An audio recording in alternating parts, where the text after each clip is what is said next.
అడ్డంకులు ఉండవు, మీకు పరిపూర్ణమైన ఆరోగ్యం తప్పకుండా వస్తుంది, రావాలని మేము అందరం ఆ భగవంతుని ప్రార్థిస్తున్నాం. థ్యాంక్ యూ అమ్మా. ఎందుకంటే మీలాంటి మంచి వాళ్ళు ఎంతో మందికి సేవ చేశారు. కల్మషం లేని మీ మనసు. మనం ఆది చేసి 22 సంవత్సరాలు అయింది. 2022 అంతే.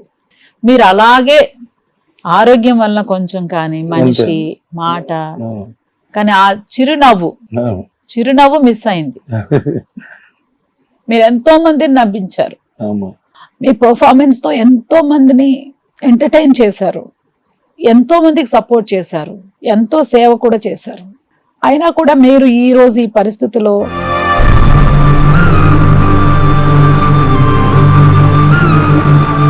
ఇలా ఒక ఆర్టిస్ట్ గా మనం రోజు కలవకపోవచ్చు, మాట్లాడుకోకపోవచ్చు, కలిసి పని చేయకపోవచ్చు, కానీ మన కుటుంబంలో ఒక్కరిలా ఉన్నారు అంటే అది అదే ముఖ్యం కదమ్మా. సినిమా ఇండస్ట్రీ అంటే మన కుటుంబం సభ్యులమే అందరం. ఎవరికి ఏమైనా కూడా మన అనుకుంటాం కాబట్టి మన కుటుంబం.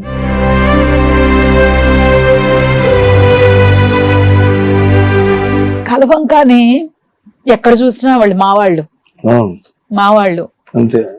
ఆ మన అనేది ఒకరికొకరు పరిచయం పెద్ద ఉండక్కర్లేదు, కానీ మావాళ్ళు, మా హీరోలు, మా హీరోయిన్స్, మా డైరెక్టర్లు, మా ప్రొడ్యూసర్స్, మా ప్రొడక్షన్ వాళ్ళు, మా లైట్ మ్యాన్స్ అంతా మా మా మా మా అంతే. మా అనేది వదలలేం.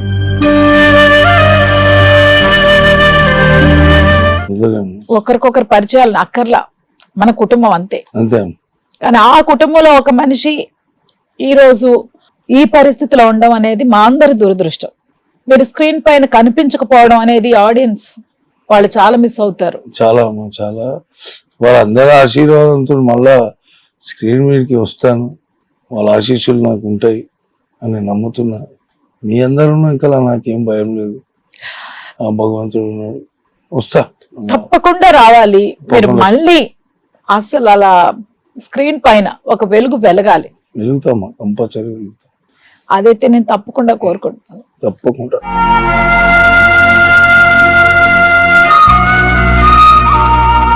చాలా బాధగా ఉంది. ఒక సంతోషమైన విషయాలు కొంచెం సేపు మాట్లాడుకుందాం. తప్పకుండా. మీరు మంచి స్టార్స్ తో చాలా వర్క్ చేశారు.